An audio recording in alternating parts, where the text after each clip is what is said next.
আজব অসমৰ গজব কাহিনী এইখন অসমত আৰু নখতে কি পুনৰ ভাইৰেল হৈছে নলবাৰীৰ এখন বিয়া।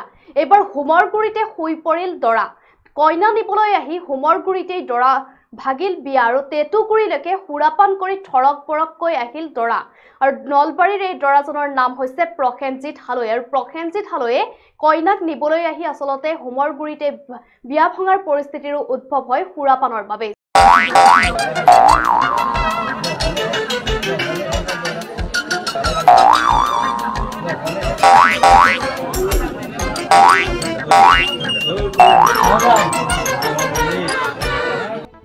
সুৰামত্ত দৰাৰ কাণ্ডত এতিয়া সৰ্বত্ৰে প্ৰতিক্ৰিয়াৰ সৃষ্টি হৈছে।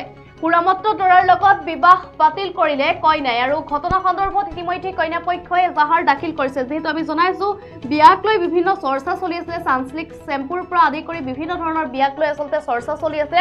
তাৰ মাজতে শেহতীয়াকৈ নলবাৰীৰ এখন বিয়া ভাইৰেল হৈ পৰিছে। এবাৰ দৃশ্য আপোনালোকে দেখিবলৈ পাইছে, দৰা আহিছিল কইনা নিবলৈ। নিশাৰ ভাগত বৰযাত্ৰী হৈ আহিছিল তেওঁলোক, কিন্তু বৰযাত্ৰী অহাৰ দৰা আচলতে থৰক বৰক খোজেৰে ৰভালৈ আহিছিলে, কিন্তু হোমৰ ওচৰত বহি থাকিব পৰা অৱস্থাত নাছিল দৰা, যাৰ বাবে গোলাপীৰ নিচাত আচলতে ৰঙীন হোৱা এজন দৰাই হোমৰগুৰিতে শুই পৰা পৰিলক্ষিত হয়। এই দৃশ্য দেখিবলৈ পাইছে। এয়া হৈছে নলবাৰীৰ দৃশ্য।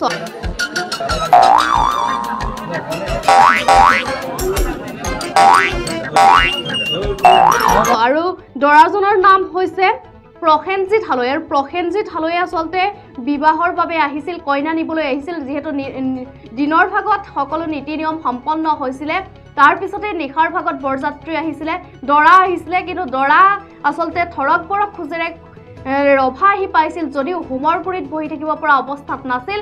এনেদৰে আচলতে গোলাপী মদৰ নিচাত আচলতে এনেদৰে মাতাল হৈ শুই পৰা পৰিলক্ষিত হয়। আৰু ইতিমধ্যে কইনাই স্পষ্টভাৱে মন্তব্য কৰিছে যে মদাহী দৰাৰ সৈতে তেওঁ কেতিয়াও বিবাহত নবহে। আৰু ইতিমধ্যে আমাৰ হাতত প্ৰতিক্ৰিয়া আহিছে, কিছু শুনাই ল'বলৈ বিচাৰিম।